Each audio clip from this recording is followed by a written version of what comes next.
নমস্কার সবাইকে, প্রতিমা ভেজ কুকিংয়ে সবাইকে স্বাগতম।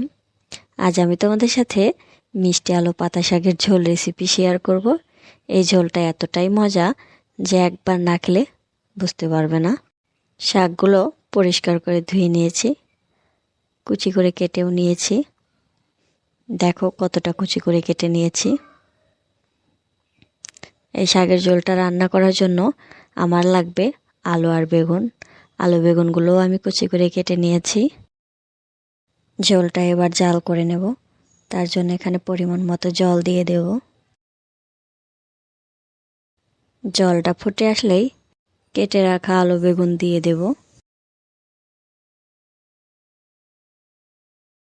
আলু বেগুন দেয়া হয়ে গেছে, এবার একটু নেড়ে নেব। এবার পরিমাণ মতো লবণ দিয়ে দেব। জলটা ফুটে আসলেই কাঁচামরিচ দিয়ে দেব। যে কোনো ঝোল শাকেই কাঁচামরিচের পরিমাণটা বেশি হলে খেতে বেশি ভালো লাগে। এবার আলু বেগুনটা সেদ্ধ করে নেব। সেদ্ধ হয়ে আসলেই কেটে রাখা শাকগুলো দিয়ে দেব।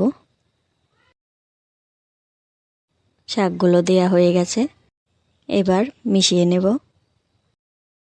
তোমরা যদি এই রেসিপিটা না খেয়ে থাকো তাহলে আজকের এই রেসিপিটা দেখে একদিন বানিয়ে খেয়ে দেখবে, আশা করি খুবই ভালো লাগবে।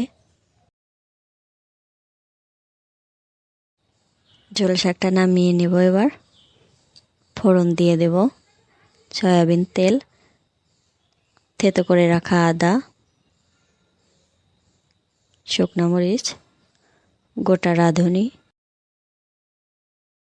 ফোড়নটা একটু লাল লাল করে ভেজে নিয়ে এবার শাকের ঝোল দিয়ে দেব। শাকের ঝোল দেওয়া হয়ে গেছে, এবার কাঠি দিয়ে নেড়ে নেব।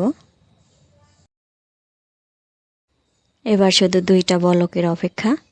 এখানে আমি বিলাতি ধনিয়া পাতা কুচি দিয়ে দিয়েছি। বিলাতি ধনিয়া পাতা কুচি দেওয়ার কারণে গন্ধটা খুবই ভালো আসবে। এবার কাঠি দিয়ে ভালো করে নেড়ে নেব। আজকের এই রেসিপিটা কেমন লাগলো অবশ্যই কমেন্ট করে জানাবে। সবাই ভালো থাকবে, সুস্থ থাকবে। নমস্কার।